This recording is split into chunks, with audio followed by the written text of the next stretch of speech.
So Box of Hope has been around for 16 years, and it was initially began as a small charity family project where two mothers wanted their children to understand how all children weren't as fortunate as others, in that, our children kind of, receive many gifts for birthdays and Christmases, but necessarily don't always appreciate the fortunate situations they're in.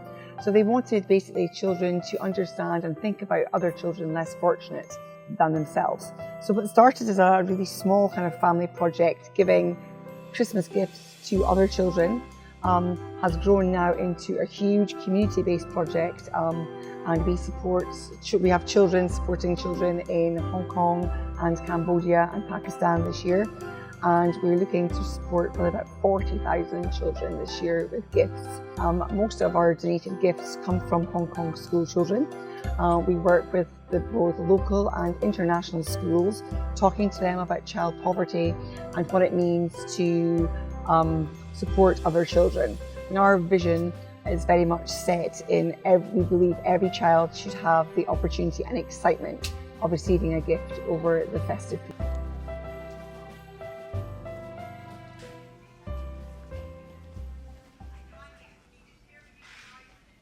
Our gifts are comprised of a selection of kind of life essentials like hygiene products like toothbrush, toothpaste, soap and a washcloth. And then the second section of our gift is all about kind of stationery supplies that children can use at schools. So it's things like pens, pencils, rulers, notebooks, erasers, colouring books, colouring pencils. And then we also like to have some fun items in there as well. So it could be something active, like a ball or a skipping rope, or it could be like a football and a pump. And then we also like the children to have something they can love, so it can be like a small cuddly toy or an animal or something like that. We're donated office space for the month of November, in which we have to check all of the boxes just to ensure they're all equal in terms of the number of items that are in the box. So we have roughly each year 300 to 400 volunteers that come in and help us with that, because it's really good fun, but it's quite labour intensive.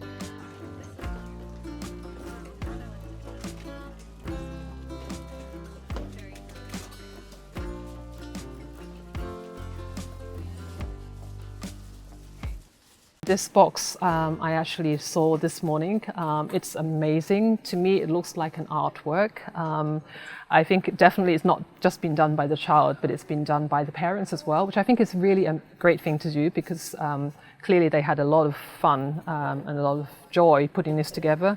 I think it represents disability, it represents diversity, inclusion, and it represents the world as well. I think to me this encapsulates what we're trying to do here at Box of Hope, which is really bring joy and happiness to children of all ages and of all genders and of all sexual orientation as well.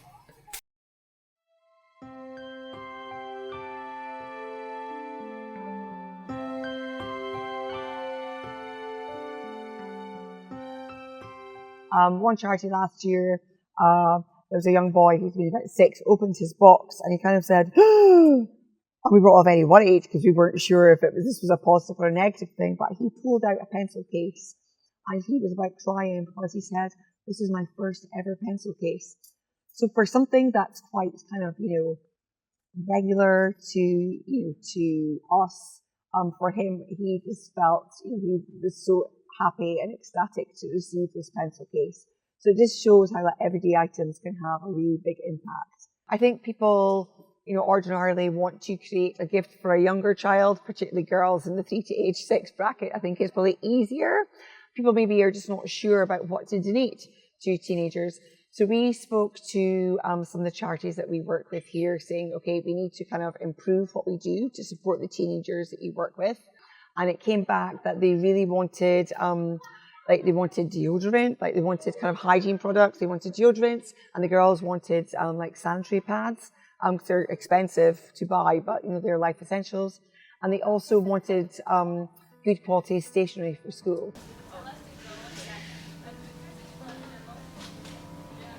COVID had a huge impact on our programme, and I think the year we felt that most was 2020, whereby we were still in here, but instead of checking boxes, we were making boxes. So that year we could only support 6,000 children in Hong Kong. And we had a team of volunteers. There was 12 of us basically made up. It was like a production line. So we had a bag, so we were putting in toothbrush, toothpaste, soap, all the items in the bags. And we just supported the amount of children that we could in Hong Kong. Well, I hope that we can continue doing more boxes. Last year we distributed 33,000 boxes. This year our target is 40,000 boxes. So hopefully next year and in future we hope to grow more. I think in particular it'd be lovely to reach more children within Asia. I think currently the issue is more the logistical challenge of shipping items to within Asia. So a lot more of the boxes will stay in Hong Kong, but I know from talking to the volunteers they would love for more of the boxes to go to more of the sort of maybe emerging countries, more of the sort of poorer countries. So yeah, I hope that we'll be able to expand our network and reach more NGOs in different countries.